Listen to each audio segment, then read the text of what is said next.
नमस्कार, हर हर महादेव साथियों। क्या आपने कभी महसूस किया है जैसे जिंदगी की रफ्तार अचानक तेज हो गई हो, सोच का अंदाज बदला हो और आपके आसपास की दुनिया नई दिशा में बढ़ रही हो? तो जान लीजिए ये सिर्फ आपके भीतर की हलचल नहीं है, ये सूर्य का गोचर है जो 15 जून को मिथुन राशि में प्रवेश करने जा रहे हैं। जी हाँ, ग्रहों के राजा राजकुमार बुध के घर में प्रवेश करने जा रहे हैं, जहां ये 15 जुलाई तक विराजमान रहेंगे। भगवान भुवन भास्कर अर्थात सूर्य नारायण आपके आत्मा के कारक, आत्मविश्वास के स्रोत और भाग्य की चाबी हैं। सूर्य जब किसी राशि में प्रवेश करता है तो वो अकेला नहीं आता, बल्कि साथ लाता है नई संभावनाएं, चुनौतियां और बदलाव की पूरी स्क्रिप्ट। मिथुन राशि जो बुद्धि, संचार, कौशल, डुअल नेचर का प्रतीक है, द्विस्वभाव राशि है। अब सूर्य वहां से आपकी कुंडली के अलग अलग भावों को रोशन करने वाले हैं। इस गोचर का असर सिर्फ बाहर ही नहीं होगा, बल्कि आपके अंदर भी होगा। किसी के लिए ये प्रमोशन, स्थानांतरण और पब्लिक इमेज का समय है, तो किसी के लिए फैमिली जो है डिस्टरबेंस या हेल्थ अलर्ट का भी कारक बनाएगा। कहीं रिश्तों में स्पष्टता आएगी तो कहीं अहम का टकराव नई परीक्षा देगा। तो आइए समझते हैं इस वीडियो में कैसे सूर्य देव मिथुन राशि से आपके भाग्य, स्वास्थ्य, कैरियर, फाइनेंस और रिश्तों की दिशा तय करने वाले हैं। प्रिय दर्शकों, आपकी जानकारी के लिए बता दें कि प्रस्तुत गोचर आपकी चंद्र राशि व आपकी नाम राशि दोनों पर संयुक्त रूप से आधारित है। प्रिय दर्शकों, गोचर पर आगे बढ़े उससे पहले कुछ जो है भविष्यवाणियां हमने मंगल के जब सिंह राशि में कुजवत केतु के साथ युति के संबंध में हमने वो वीडियो बनाया था, तो उसमें हमने कुछ भविष्यवाणियां की थी कि रूस और यूक्रेन के बीच वार अब बहुत तेजी से बढ़ेगा। और आप इधर देख सकते हैं कि रूस फटाफट कितने ज़्यादा जो है आक्रामक तरीके से यूक्रेन पर हमला कर रहा है। दूसरा साथियों, हमने जो है उसमें प्रिडिक्शन दी हुई थी कि अग्नि जनित घटनाएं घटित होंगी, साथ ही साथ साथियों युद्ध की आशंकाएं रहेंगी, कहीं पर जो है छोटे मोटे छद्म युद्ध, गृह युद्ध जैसी स्थितियां बनेगी। तो अमेरिका में भी देखिए साथियों वो नज़र आ रहा है।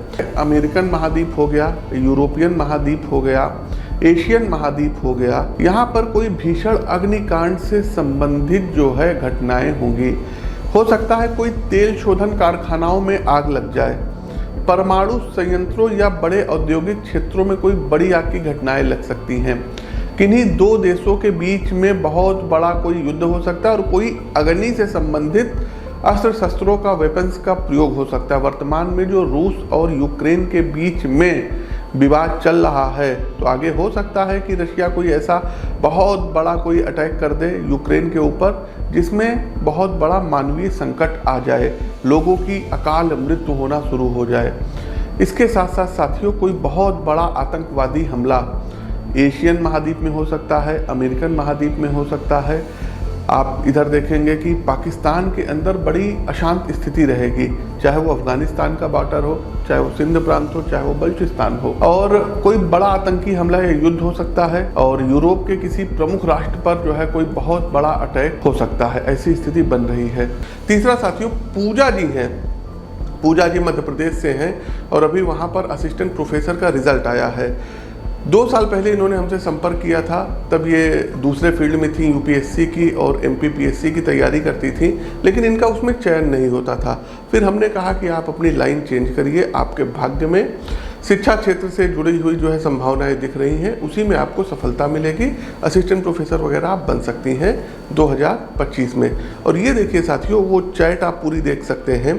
जब जो है इनको जो भी ज़रूरत पड़ी, चाहे वो प्री रहा हो, मेंस रहा हो, इंटरव्यू रहा हो, तब इन्होंने संपर्क किया और ठीक वैसा ही हुआ और अंत में इनका चयन जा करके हो गया।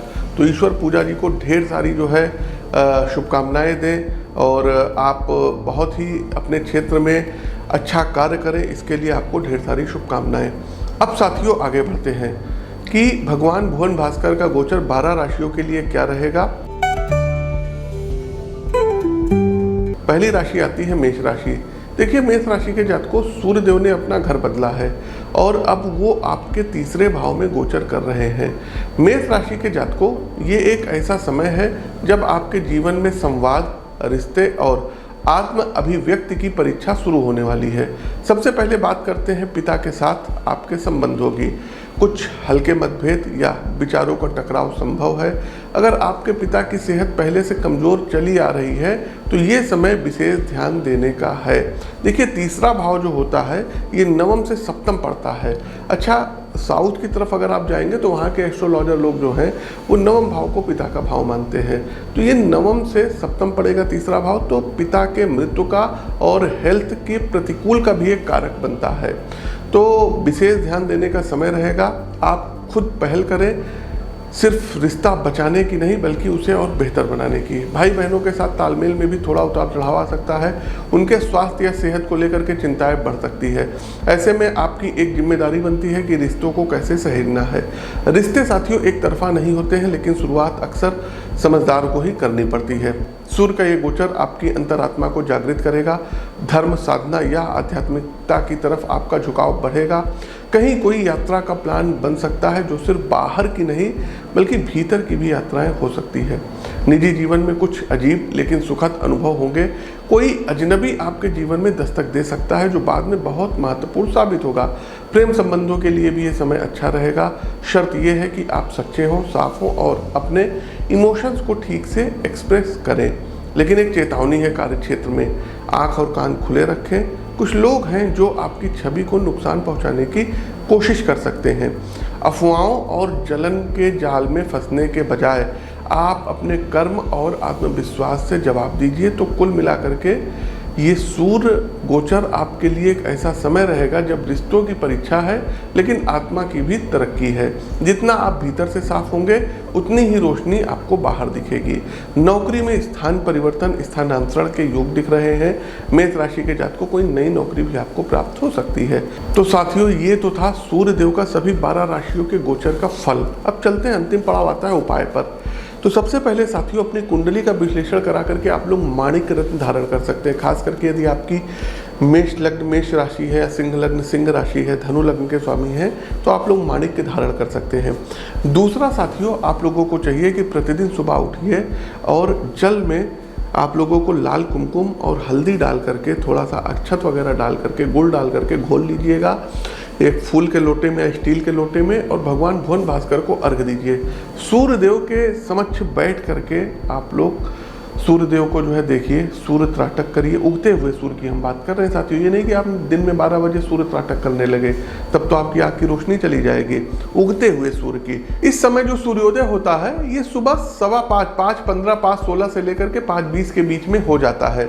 तो कोशिश कीजिए सूर्योदय के भीतर जो है उगते हुए सूर्य के समक्ष बैठ करके और तब सूर्य त्राटक किया करिए। सूर्यदेव को अर्घ दीजिए, आदित्य हृदय स्तोत्र का पाठ करिए।